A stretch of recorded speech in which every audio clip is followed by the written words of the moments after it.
جز 30 بسم اللہ الرحمن الرحیم۔ اللہ کے نام سے جو بے انتہا مہربان اور رحم فرمانے والا ہے۔ سورہ نبا نام دوسری آیت کے فقرے عن النباء العظیم کے لفظ النبا کو اس کا نام قرار دیا گیا ہے، اور یہ صرف نام ہی نہیں ہے بلکہ اس سورت کے مضامین کا عنوان بھی ہے، کیونکہ نبا سے مراد قیامت اور آخرت کی خبر ہے،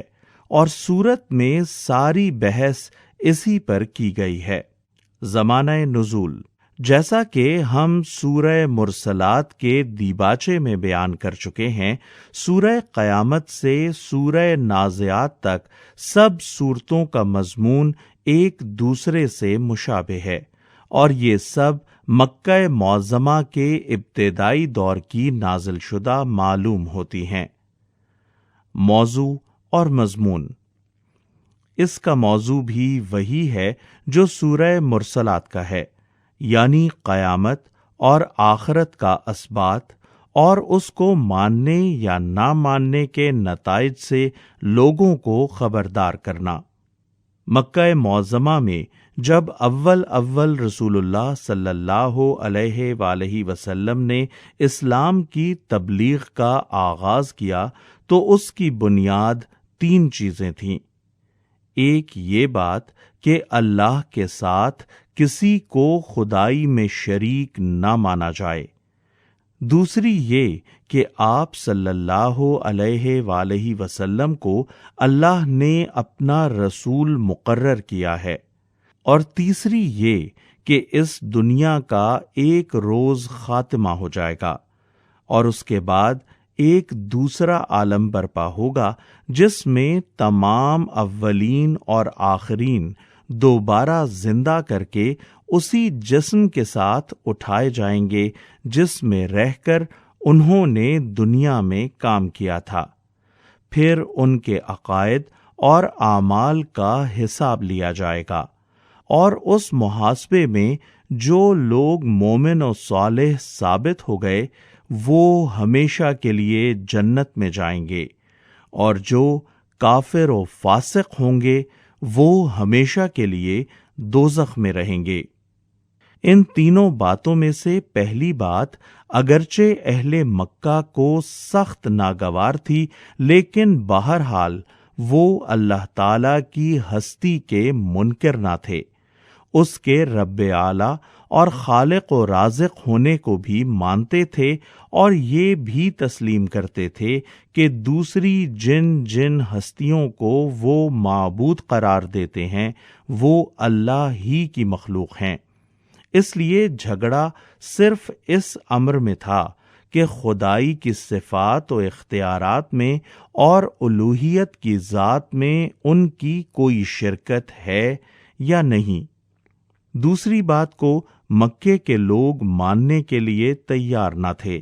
مگر اس امر سے انکار کرنا ان کے لیے ممکن نہ تھا کہ 40 سال تک جو زندگی حضور صلی اللہ علیہ وآلہ وسلم نے دعوی رسالت سے پہلے انہی کے درمیان گزاری تھی، اس میں انہوں نے کبھی آپ کو جھوٹا یا فریبکار یا نفسانی اغراض کے لیے ناجائز طریقے اختیار کرنے والا نہ پایا تھا۔ وہ خود آپ کی دانائی اور فرزانگی، سلامت روی اور اخلاق کی بلندی کے قائل اور معترف تھے، اس لیے 1000 بہانے اور الزامات تراشنے کے باوجود انہیں دوسروں کو باور کرانا تو درکنار، اپنی جگہ خود بھی یہ باور کرنے میں سخت مشکل پیش آ رہی تھی کہ حضور صلی اللہ علیہ وآلہ وسلم سارے معاملات میں تو راست باز ہیں، مگر صرف رسالت کے دعوے میں معاذ اللہ جھوٹے ہیں۔ اس طرح پہلی 2 باتیں اہل مکہ کے لیے دراصل اتنی زیادہ الجھن کی موجب نہ تھیں جتنی تیسری بات تھی۔ اس کو جب ان کے سامنے پیش کیا گیا تو انہوں نے سب سے زیادہ اسی کا مذاق اڑایا، اسی پر سب سے بڑھ کر حیرانی اور تعجب کا اظہار کیا اور اسے بالکل بعید از عقل و امکان سمجھ کر جگہ جگہ اس کے ناقابل یقین بلکہ ناقابل تصور ہونے کے چرچے شروع کر دیے۔ مگر اسلام کی راہ پر ان کو لانے کے لیے یہ قطعی ناگزیر تھا کہ آخرت کا عقیدہ ان کے ذہن میں اتارا جائے، کیونکہ اس عقیدے کو مانے بغیر یہ ممکن ہی نہ تھا کہ حق اور باطل کے معاملے میں ان کا طرز فکر سنجیدہ ہو سکتا، خیر و شر کے معاملے میں ان کا معیار اقدار بدل سکتا اور وہ دنیا پرستی کی راہ چھوڑ کر اس راستے پر ایک قدم بھی چل سکتے جس پر اسلام ان کو چلانا چاہتا تھا۔ یہی وجہ ہے کہ مکہ معظمہ کے ابتدائی دور کی صورتوں میں زیادہ تر زور آخرت کا عقیدہ دلوں میں بٹھانے پر صرف کیا گیا ہے، البتہ اس کے دلائل ایسے انداز سے دیے گئے ہیں جن سے توحید کا تصور بھی خود بخود ذہن نشین ہوتا چلا جاتا ہے، اور بیچ بیچ میں رسول اللہ صلی اللہ علیہ وآلہ وسلم اور قرآن کے برحق ہونے کے دلائل بھی مختصراً دے دیے گئے ہیں۔ اس دور کی صورتوں میں آخرت کے مضمون کی اس تکرار کا سبب اچھی طرح سمجھ لینے کے بعد اب اس صورت کے مضامین پر ایک نگاہ ڈال لیجئے۔ اس میں سب سے پہلے ان چرچوں اور چہمگوئیوں کی طرف اشارہ کیا گیا ہے جو قیامت کی خبر سن کر مکے کے ہر کوچہ و بازار اور اہل مکہ کی ہر محفل میں ہو رہی تھیں۔ اس کے بعد انکار کرنے والوں سے پوچھا گیا ہے کہ کیا تمہیں یہ زمین نظر نہیں آتی جسے ہم نے تمہارے لیے فرش بنا رکھا ہے؟ کیا یہ بلند و بالا پہاڑ تمہیں نظر نہیں آتے جنہیں ہم نے زمین میں گاڑ رکھا ہے؟ کیا تم اپنے آپ کو نہیں دیکھتے کہ کس طرح ہم نے تمہیں مردوں اور عورتوں کے جوڑوں کی شکل میں پیدا کیا ہے؟ کیا تم اپنی نیند کو نہیں دیکھتے جس کے ذریعے سے ہم نے تم کو دنیا میں کام کرنے کے قابل بنائے رکھنے کے لیے ہر چند گھنٹوں کی محنت کے بعد ہر چند گھنٹے آرام لینے پر مجبور کر رکھا ہے؟ کیا تم رات اور دن کی آمد و رفت کو نہیں دیکھتے جسے ٹھیک تمہاری ضرورت کے مطابق ہم باقاعدگی کے ساتھ مسلسل جاری رکھے ہوئے ہیں؟ کیا تم اپنے اوپر آسمانوں کے مضبوط بندھے ہوئے نظام کو نہیں دیکھتے؟ کیا یہ سورج تمہیں نظر نہیں آتا جس کی بدولت تمہیں روشنی اور حرارت میسر آ رہی ہے؟ کیا تم ان بارشوں کو نہیں دیکھتے جو بادلوں سے برس رہی ہیں اور ان کے ذریعے سے غلے اور سبزیاں اور گھنے باغ اگ رہے ہیں؟ یہ ساری چیزیں کیا تمہیں یہی بتا رہی ہیں کہ جس قادر مطلق نے ان کو پیدا کیا ہے اس کی قدرت قیامت لانے اور آخرت برپا کرنے سے عاجز ہے؟ اور اس پورے کارخانے میں جو کمال درجے کی حکمت و دانائی صریحاً کار فرما ہے، کیا اس کو دیکھتے ہوئے تمہاری سمجھ میں یہی آتا ہے کہ اس کارخانے کا ایک ایک جز اور ایک ایک فعل تو با مقصد ہے مگر بجائے خود پورا کارخانہ بے مقصد ہے؟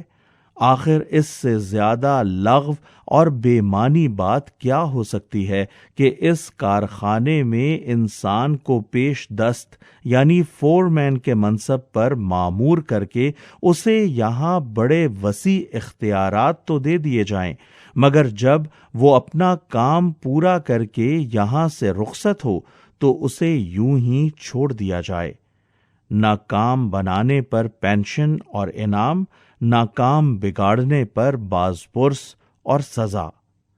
یہ دلائل دینے کے بعد پورے زور کے ساتھ فرمایا گیا ہے کہ فیصلے کا دن یقیناً اپنے مقرر وقت پر آ کر رہے گا۔ سور میں بس ایک پھونک مارنے کی دیر ہے، وہ سب کچھ جس کی تمہیں خبر دی جا رہی ہے سامنے آ جائے گا، اور تم آج چاہے مانو یا نہ مانو، اس وقت جہاں جہاں بھی تم مرے پڑے ہوگے وہاں سے فوج در فوج اپنا حساب دینے کے لیے نکل آؤ گے۔ تمہارا انکار اس واقعے کو پیش آنے سے نہیں روک سکتا۔ اس کے بعد آیت 21 سے 30 تک بتایا گیا ہے کہ جو لوگ حساب کتاب کی توقع نہیں رکھتے اور جنہوں نے ہماری آیات کو جھٹلا دیا ہے، ان کا ایک ایک کرتوت گن گن کر ہمارے ہاں لکھا ہوا ہے، اور ان کی خبر لینے کے لیے جہنم گھات لگائے ہوئے تیار ہے، جہاں ان کے اعمال کا بھرپور بدلہ انہیں دے دیا جائے گا۔ پھر آیت 31 سے 36 تک ان لوگوں کی بہترین جزا بتائی گئی ہے جنہوں نے اپنے آپ کو ذمہ دار اور جواب دہ سمجھ کر دنیا میں اپنی آخرت درست کرنے کے لیے پہلے ہی فکر کر لی ہے، اور انہیں اطمینان دلایا گیا ہے کہ انہیں ان کی خدمات کا صرف اجر ہی نہیں دیا جائے گا بلکہ اس سے زائد کافی انعام بھی دیا جائے گا۔ آخر میں خدا کی عدالت کا نقشہ کھینچا گیا ہے کہ وہاں کسی کے اڑ کر بیٹھ جانے اور اپنے متوسلین کو بخشوا کر چھڑوانے کا کیا سوال کوئی بلا اجازت زبان تک نہ کھول سکے گا، اور اجازت بھی اس شرط کے ساتھ ملے گی کہ جس حق میں سفارش کا اذن ہو صرف اسی کی سفارش کرے، اور سفارش میں کوئی بے جا بات نہ کہے۔ نیز سفارش کی اجازت صرف ان لوگوں کے حق میں دی جائے گی جو دنیا میں کلمہ حق کے قائل رہے ہیں اور محض گناہ گار ہیں۔ خدا کے باغی اور حق کے منکر کسی سفارش کے مستحق نہ ہوں گے۔ پھر کلام کو اس تنبیہ پر ختم کیا گیا ہے کہ جس دن کے آنے کی خبر دی جا رہی ہے اس کا آنا برحق ہے، اسے دور نہ سمجھو، وہ قریب ہی آ لگا ہے۔ اب جس کا جی چاہے اسے مان کر اپنے رب کا راستہ اختیار کر لے، لیکن اس تنبیہ کے باوجود جو اس کا انکار کرے گا اس کا سارا کیا دھرا اس کے سامنے آ جائے گا، اور پھر وہ پچھتا پچھتا کر کہے گا کہ کاش میں دنیا میں پیدا ہی نہ ہوتا۔ اس وقت اس کا یہ احساس اسی دنیا کے بارے میں ہوگا جس پر وہ آج لٹو ہو رہا ہے۔ اعوذ باللہ من الشیطان الرجیم، بسم اللہ الرحمن الرحیم۔ اللہ کے نام سے جو بے انتہا مہربان اور رحم فرمانے والا ہے۔ عَمَّ يَتَسَاءَلُونَ،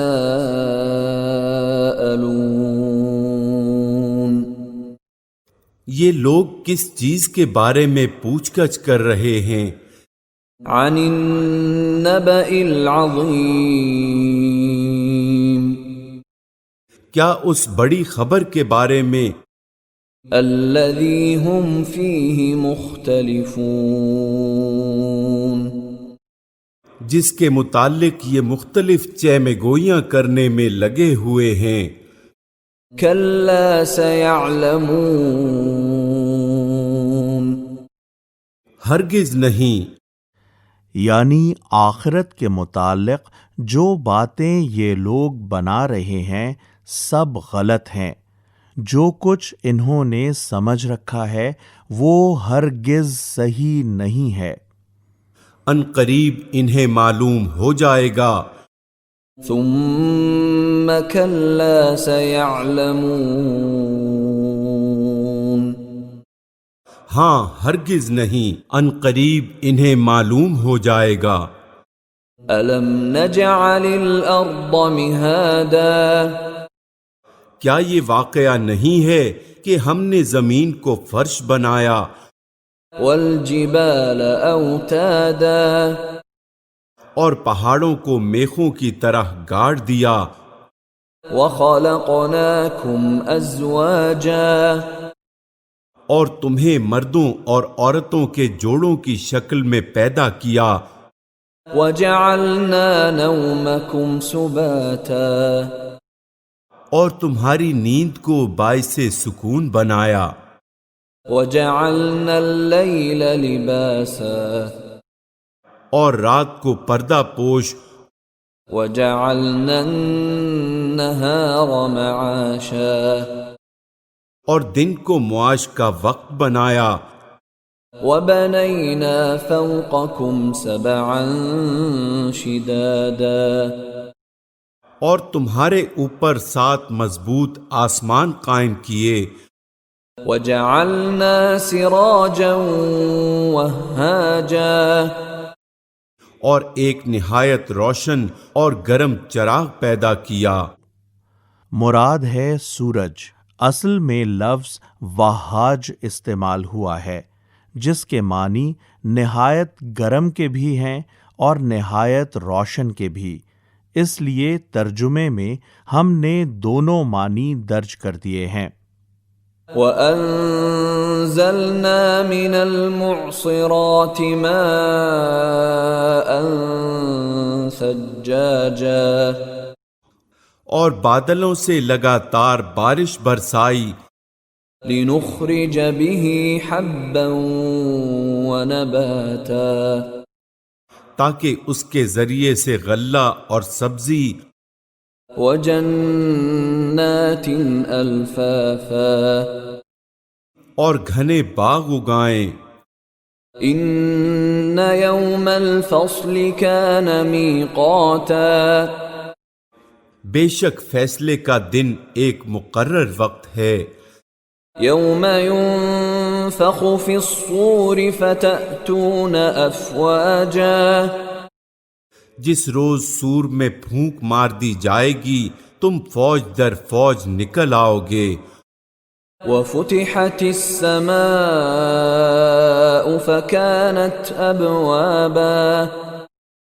اور آسمان کھول دیا جائے گا حتیٰ کہ وہ دروازے ہی دروازے بن کر رہ جائے گا۔ وَسُيِّرَتِ الْجِبَالُ فَكَانَتْ سَرَابًا اور پہاڑ چلائے جائیں گے یہاں تک کہ وہ سراب ہو جائیں گے۔ إِنَّ جَهَنَّمَ كَانَتْ مِرْصَادًا در حقیقت جہنم ایک گھات ہے۔ گھات اس جگہ کو کہتے ہیں جو شکار کو پھانسنے کے لیے بنائی جاتی ہے تاکہ وہ بے خبری کی حالت میں آئے اور اچانک اس میں پھنس جائے۔ جہنم کے لیے یہ لفظ اس لیے استعمال کیا گیا ہے کہ خدا کے باغی اس سے بے خوف ہو کر دنیا میں یہ سمجھتے ہوئے اچھل کود کرتے پھر رہے ہیں کہ خدا کی خدائی ان کے لیے ایک کھلی آماج گاہ ہے اور یہاں کسی پکڑ کا خطرہ نہیں ہے، لیکن جہنم ان کے لیے ایک ایسی چھپی ہوئی گھات ہے جس میں وہ یکا یک پھنسیں گے اور بس پھنس کر ہی رہ جائیں گے۔ لِلطَّاغِينَ مَآبًا سرکشوں کا ٹھکانہ، لَابِثِينَ فِيهَا أَحْقَابًا جس میں وہ مدتوں پڑے رہیں گے۔ اصل میں لفظ احقاب استعمال کیا گیا ہے جس کے معنی ہیں پے در پے آنے والے طویل زمانے، ایسے مسلسل ادوار کہ ایک دور ختم ہوتے ہی دوسرا دور شروع ہو جائے۔ لا يذوقون فيها بردا ولا شرابا اس کے اندر کسی ٹھنڈک اور پینے کے قابل کسی چیز کا مزہ وہ نہ چکھیں گے إلا حميما وغساقا کچھ ملے گا تو بس گرم پانی اور زخموں کا دھون جزاء وفاقا ان کے کرتوتوں کا بھرپور بدلہ إنهم كانوا لا يرجون حسابا وہ کسی حساب کی توقع نہ رکھتے تھے وكذبوا بآياتنا كذابا اور ہماری آیات کو انہوں نے بالکل جھٹلا دیا تھا وكل شيء أحصيناه كتابا اور حال یہ تھا کہ ہم نے ہر چیز گن گن کر لکھ رکھی تھی فذوقوا فلن نزيدكم إلا عذابا اب چکھو مزہ ہم تمہارے لیے عذاب کے سوا کسی چیز میں ہرگز اضافہ نہ کریں گے إن للمتقين مفازا یقیناً متقیوں کے لیے کامرانی کا ایک مقام ہے حدائق وأعنابا باغ اور انگور وكواعب أترابا اور نوخیز ہمسن لڑکیاں وكأسا دهاقا اور چھلکتے ہوئے جام لا يسمعون فيها لغوا ولا كذابا وہاں کوئی لغو اور جھوٹی بات وہ نہ سنیں گے جزاء من ربك عطاء حسابا جزا اور کافی انعام جزا کے بعد کافی انعام دینے کا ذکر یہ معنی رکھتا ہے کہ ان کو صرف وہی جزا نہیں دی جائے گی جس کے وہ اپنے اعمال کی بنا پر مستحق ہوں گے، بلکہ اس پر مزید انعام اور کافی انعام بھی انہیں دیا جائے گا۔ تمہارے رب کی طرف سے رب السماوات والأرض وما بينهما الرحمن لا يملكون منه خطابا اس نہایت مہربان خدا کی طرف سے جو زمین اور آسمانوں کا اور ان کے درمیان کی ہر چیز کا مالک ہے، جس کے سامنے کسی کو بولنے کا یارہ نہیں، یعنی میدان حشر میں دربار الہی کے روب کا یہ عالم ہوگا کہ اہل زمین ہوں یا اہل آسمان، کسی کی بھی یہ مجال نہ ہوگی کہ از خود اللہ تعالی کے حضور زبان کھول سکے یا عدالت کے کاموں میں مداخلت کر سکے۔ يوم يقوم الروح والملائكة صفا لا يتكلمون إلا من أذن له الرحمن وقال صوابا جس روز روح اور ملائکہ، روح سے مراد جبرائیل علیہ السلام ہیں، اور ان کا جو بلند مرتبہ اللہ تعالیٰ کے ہاں ہے، اس کی وجہ سے ملائکہ سے الگ ان کا ذکر کیا گیا ہے۔ صف بستہ کھڑے ہوں گے، کوئی نہ بولے گا سوائے اس کے جسے رحمان اجازت دے اور جو ٹھیک بات کہے۔ ذلك اليوم الحق فمن شاء اتخذ إلى ربه مآبا وہ دن برحق ہے، اب جس کا جی چاہے اپنے رب کی طرف پلٹنے کا راستہ اختیار کر لے۔ إنا أنذرناكم لكم عذابا قريبا يوم ينظر المرء ما قدمت يداه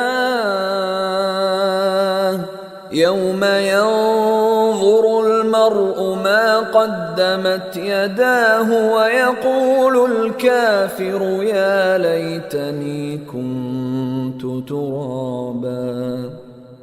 ہم نے تم لوگوں کو اس عذاب سے ڈرا دیا ہے جو قریب آ لگا ہے، جس روز آدمی وہ سب کچھ دیکھ لے گا جو اس کے ہاتھوں نے آگے بھیجا ہے، اور کافر پکار اٹھے گا کہ کاش میں خاک ہوتا۔